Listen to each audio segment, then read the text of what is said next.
Mà cái kết phần này. Y O P. Giờ mà đến nào thì sắp có cái chuyện chơi tôi chọn trong rồi chọn được một sự đi chào Cái nào cái gì? tôi sẽ làm Có tên trên cái tên đó nếu Chơi kia làm gì nữa? nếu chỉ bảo là cái một cuốn là nó thì đầu tiên tôi hay cùng mình cho nên một xíu Y O P. Lo. Giờ đây này chỉ bao lo tới một của nhân là nó, thì mấy cái nhân chỉ bao nó, để cho nên nó chỉ là nó. Dạ. Tao nó bài xin nè. ai da Để bọn nó lên. đến Bài nào thì tôi xin nó bỏ thế ó lên cho nên mà lên cho. chạy già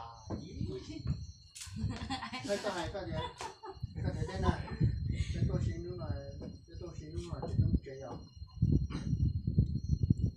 Y O P. đến nào thì tôi xin nó mà chạy đừng chạy già phải là cái gì vậy Còn nó lên á. Không có đây là cái gì? Bài mà. Y O P. Có thân để cũng vậy, có thân để cũng giờ lúc nãy cũng cái gì, có lại cái món cho nên thọ cái lấy con cái món đó. có chỉ đã hậu xí có chỉ tàn chết tao nó tôi có chỉ đã hậu ha chết trận chết đã hậu xuống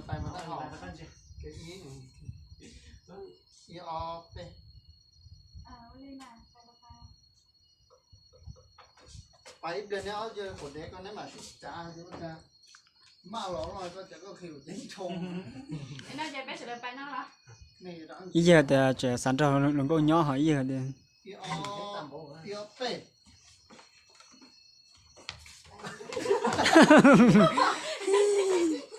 đâu kia có đâu hỏi là đau lo chứ đừng nó đâu lo gì mà nó đấy có đấy cái ta thì khổ tá có hình chú này cho là to cho to thấy có chết nè cái Y O P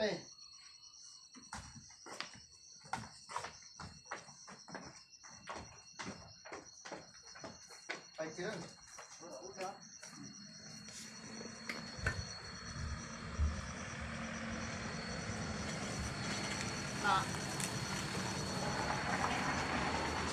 chỉ chú học lời gì à tươi à Nhưng mà họ sinh hậu kia. ít sinh là ít sinh này nè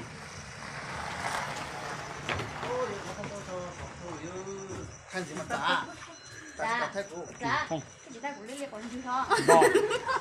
thay ở đây không có khoan biết Lý cho nó có muốn chụp sai cầu nó alo tôi giao nó từng đó gì